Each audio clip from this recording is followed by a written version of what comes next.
What's going on, guys? This is Mr. Teej, 66's Movie Reviews. I am Mr. Teej. Today's movie review is an excellent movie review. 1991's Bill and Ted's Bogus Journey. Now, this movie's gotten a lot of mixed reactions to it. Some people think it's better than the first film. Some people think it's not as good. I think it's... there are some days I think it's slightly better than the first film. It's definitely darker and meaner than the first film. I mean...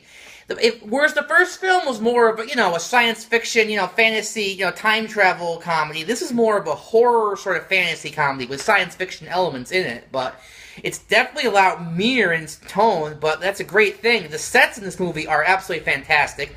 They obviously had a lot more money to work with, so that's going to happen. The hell sets in particular are great. They look like a boiler room, kind of like from the first Nightmare on Elm Street, crossed with a little bit of, German expressionism. So, it's very interesting to look at. Probably a little more interesting than looking in the first film, because the first film was a little cheaper, so they couldn't afford as many great sets. The sequences in hell are just, absolutely fantastic. There's a part where Bill and Ted... I guess I should explain the plot first. So, there's a bad guy from the future who makes bad Bill and Ted robots and they go back in time in the phone booth again. And they kill Bill and Ted, and because Bill and Ted are about to play in this Battle of the Bands, and, they kill Bill and Ted, and they're going to take their place and completely screw up, their audition, so they never become wild stallions, so they never, inspire the world and everything, and this guy will rule this future world, because they'll have never existed, but, so they go to hell, and then they eventually come back, and weird stuff ensues. The sequences in hell are pretty good. There's a part where Bill and Ted have to basically confront their fears from their childhoods, which I won't spoil because it's both weird, funny, and demented at the same time. There's parts of this movie which I'll just say one thing: give us a kiss, give us a kiss. You'll understand when you watch it. And no, that's not me being a parrot or anything. You'll understand when you watch it. The acting in this movie is fantastic. Is pretty good for a comedy. I mean, of course, Keanu Reeves and Alex Winter have got these characters down pat. They play them in exactly the same way. They're clueless, but they're just so darn lovable that it's impossible to not like them. I mean, Josh Ackland, who plays the main villain, is good, I guess. He's kind of a generic evildoer, but whatever. He does fine for what he has to do. George Carlin has a small part in the film. He's great. But the acting standout in this movie is William Sadler as the Grim Reaper, because they encounter the Grim Reaper in this movie. Absolutely, maybe the greatest Grim Reaper I've ever seen. His facial reactions are absolutely worth the price of admission. I think Roger Ebert said his facial reactions have a look of lost dignity, because, well, I'll explain why in a minute. There's just so much clever humor. So much of the clever humor from the first film is definitely here. There's a part where they fall down. They're going down the hole to hell, and it's just it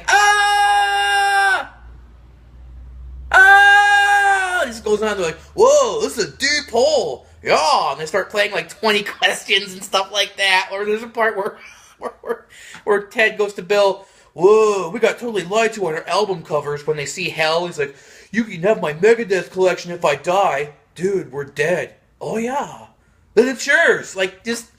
It's stupid, and yet it's incredibly clever at the same time. There's a part... I also love bad robot Bill and Ted.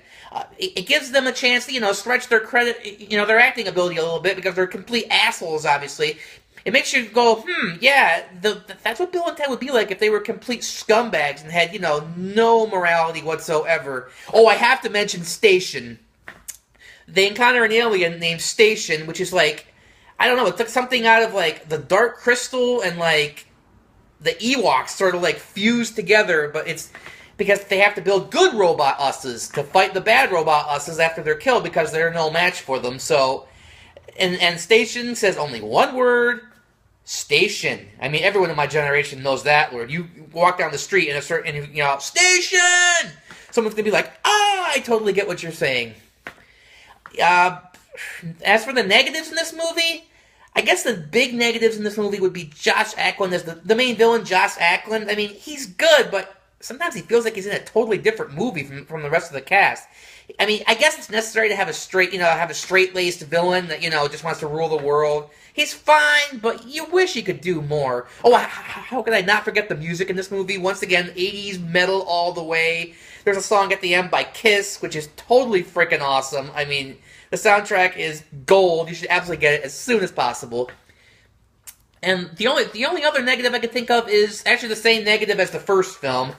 They say the word fag a couple times, which is, I think twice, and, it hasn't aged well in this age of political correctness, and it's slightly cringeworthy. Although at one point, the villains say that word, so it's like, alright, well, they're the villains, so I guess they're kind of allowed to get away with this, since we're not supposed to like them anyway, but still, that part has not, those two usages of it have not aged well, so I would absolutely, nip those out again. But overall, I would give this movie probably an 8.6. I think there are times I think it's slightly better than the original. It's just more creative. Like, they could easily have done the exact same thing, had them do time travel, encounter more, historical figures, but they went in a totally different direction, and it's really great. Supposedly there's rumors of a third film, which I'm not sure how I feel about that. I mean, it could be cool, it could be bad.